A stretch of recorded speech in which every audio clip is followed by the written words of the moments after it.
Everyone, welcome to the learning cafe. तो आज से हम केमिस्ट्री लेक्चर स्टार्ट कर रहे हैं। हमारा lecture number 1 is general topics and mole concept. इस चैप्टर का दूसरा नाम as an NCERT some basic concepts of chemistry है। इसमें सबसे पहले we should understand what is matter.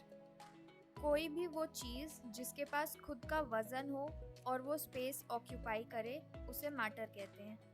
Matter 3 physical states में एग्जिस्ट करता है and that is solid, liquid and gas.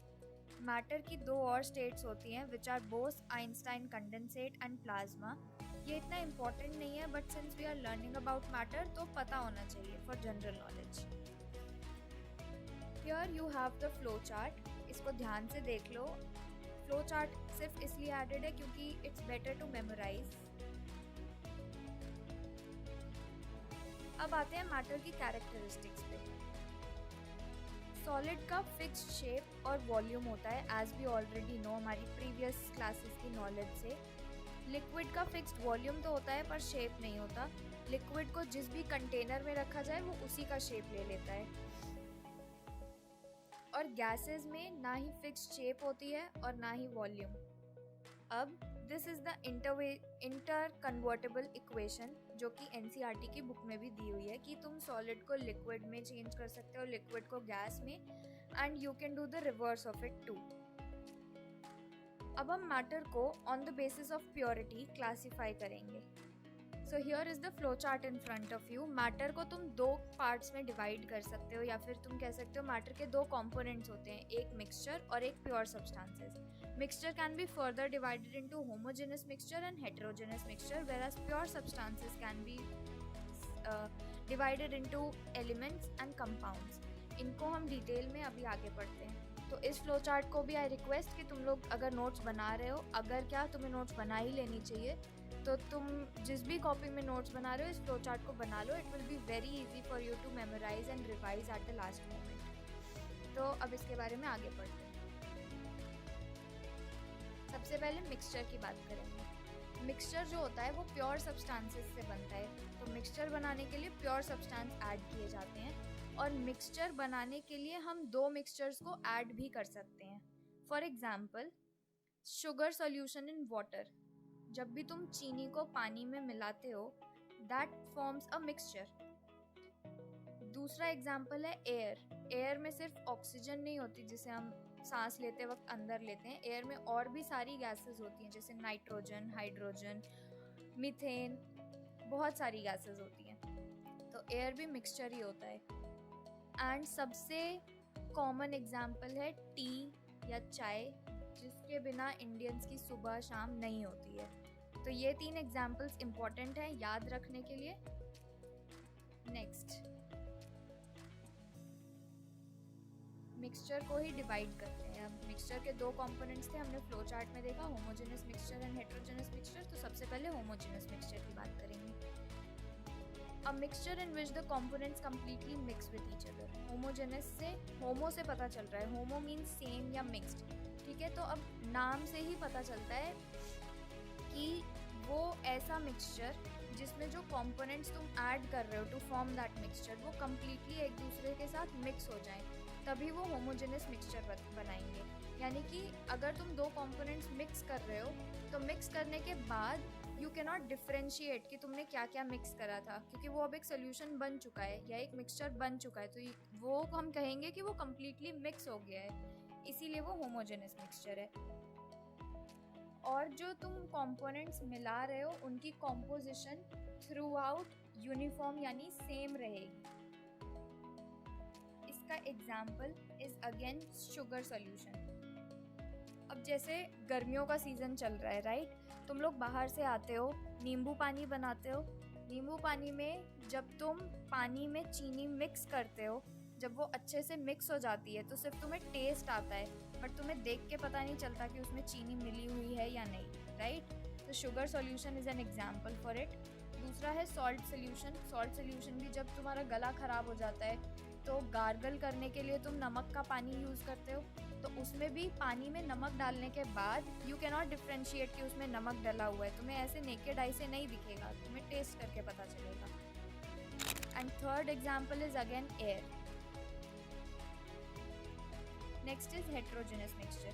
अब homogeneous mixture अगर तुम्हें समझ आ गया तो heterogeneous mixture is really easy, उसका opposite ही होगा.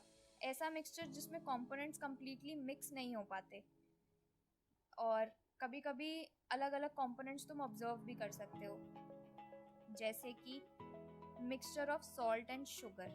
अब अगर तुम चीनी और नमक को मिक्स कर दोगे तो तुम आराम से देख के बता सकते हो कि उसमें चीनी और नमक है. वैसे ही grains and pulses along with some dirt pieces. जब भी तुम अनाज या फिर दाल वगैरह देखते हो जो थोड़ी गंदी होती है, जिसमें डर्ट पीसेस, धूल जमी होती है या बहुत टाइम का रखा हुआ हो जाता है तो फंगस भी लग जाता है कई बार, नथिंग न्यू, तो उसको भी तुम देख के पहचान सकते हो कि कौन सा डर्ट पीस है, डर्ट पार्टिकल्स हैं, डस्ट है, सैंड पार्टिकल है या क्या, कौन सी दाल है या ग्रेन्स हैं. तो ये एक हेट्रोजेनस मिक्सचर का एग्जाम्पल है. अब आते हैं प्योर सब्सटेंसेस पे. मिक्सचर्स का टॉपिक खत्म, अब प्योर सब्सटेंसेस की बात करते हैं. प्योर सब्सटेंसेस में फिक्स्ड कॉम्पोजिशन होती है और जो उसके कंपोनेंट्स होते हैं वो फिक्स्ड रेशियो में होते हैं और इनकी जो कॉम्पोजिशन है वो इनवेरिएबल होती है. ये अंडरस्टूड है क्योंकि अगर सब कुछ फिक्स्ड रेशियो में है तुम्हारे इस प्योर सब्सटेंसेस में तो कॉम्पोजिशन इज ऑब्वियसली इनवेरिएबल, वो वेरी नहीं करेगा. For example gold, silver, copper, water and glucose, इनकी कॉम्पोजिशन फिक्स्ड है. फिक्स्ड रेशियो में ही कंपोनेंट्स मिलाए जाते हैं और कॉम्पोजिशन इनवेरिएबल है. अगर इन सब के फॉर्मेशन में कॉम्पोजिशन वेरी कर दिया जाए तो ये चीज़ें बनेंगी ही नहीं. ईजी एग्जाम्पल, मतलब ईजी समझने के लिए तुम ये समझो कि अगर वाटर में तुम हाइड्रोजन मॉलिक्यूल एक कम कर दो तो वाटर बनेगा ही नहीं, तुम्हारा वो प्योर सब्सटेंस बना ही नहीं. या ग्लूकोज ले लो, ग्लूकोज में अगर तुमने एक कार्बन मॉलिक्यूल कम कर दिया, कार्बन एलिमेंट या ऑक्सीजन एलिमेंट हटा दिया तो वो ग्लूकोज बनेगा ही नहीं, फिर वो कुछ और ही बन जाएगा. प्योर सब्सटेंसेस के दो पार्ट्स थे, एलिमेंट और कंपाउंड. तो अब बात करते हैं एलिमेंट के बारे में. एलिमेंट में सिर्फ एक ही टाइप का पार्टिकल, एटम या मॉलिक्यूल होता है, जैसे कि सोडियम. सोडियम में सिर्फ सोडियम ही मिलेगा ना, सोडियम पार्टिकल हो सकता है, सोडियम एटम हो सकता है या सोडियम मॉलिक्यूल हो सकता है. सोडियम के अलावा सोडियम में कुछ नहीं मिलेगा. हाइड्रोजन एंड ऑक्सीजन, इन सब में तुम्हें इनके अलावा कुछ नहीं मिलेगा. Next is molecule. इसमें दो या दो से ज़्यादा एटम्स कंबाइन करके तुम्हें उस एलिमेंट का मॉलिक्यूल देंगे. For example hydrogen, oxygen and nitrogen gases, इनमें मॉलिक्यूल्स ऐड होते हैं जो कि सेम एलिमेंट्स के ही अलग अलग एटम्स होते हैं. सेम एलिमेंट्स के एटम्स जब कंबाइन करते हैं मॉलिक्यूल्स बनाने के लिए तब जाके ये गैसेस मिलती हैं, तो इसलिए इसे हम मॉलिक्यूल में कंसिडर करेंगे. Remember this example. अगर तुम्हें लिखा हुआ समझ नहीं आता तो जो मैं पिक्चर्स दे रही हूँ उससे रेफर करके तुम इसे याद रख सकते हो. Okay, now will be talking about the compound. Compound is always formed when substances combine in different ratios by mass. Compound हमेशा तभी बनेगा जब तुम substances बनाओगे different ratios में लेके, अलग अलग रेशियो में लेके. For example water.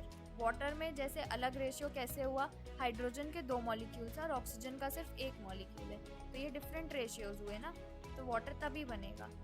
Next is ammonia, NH3. Nitrogen का 1 मॉलिक्यूल, हाइड्रोजन के 3 molecules. Carbon monoxide, carbon 1 and oxide 1, इसलिए carbon monoxide. And sodium chloride, NaCl. Different ratios में तुम ऐड कर रहे हो, right. Thank you so much. आज के लिए बस इतना ही. फर्स्ट लेक्चर था इसलिए थोड़ा छोटा रखा है. अब नेक्स्ट लेक्चर में हम इसके आगे के टॉपिक्स पे बात करेंगे. We'll go deep into the chapter बहुत ही सिंपल है बट बहुत इंपॉर्टेंट है. नीट में काफ़ी क्वेश्चंस आते हैं इससे रिलेटेड, तो प्लीज़ इस चैप्टर को ध्यान से रखना. And stay tuned for more updates and keep watching. Thank you so much.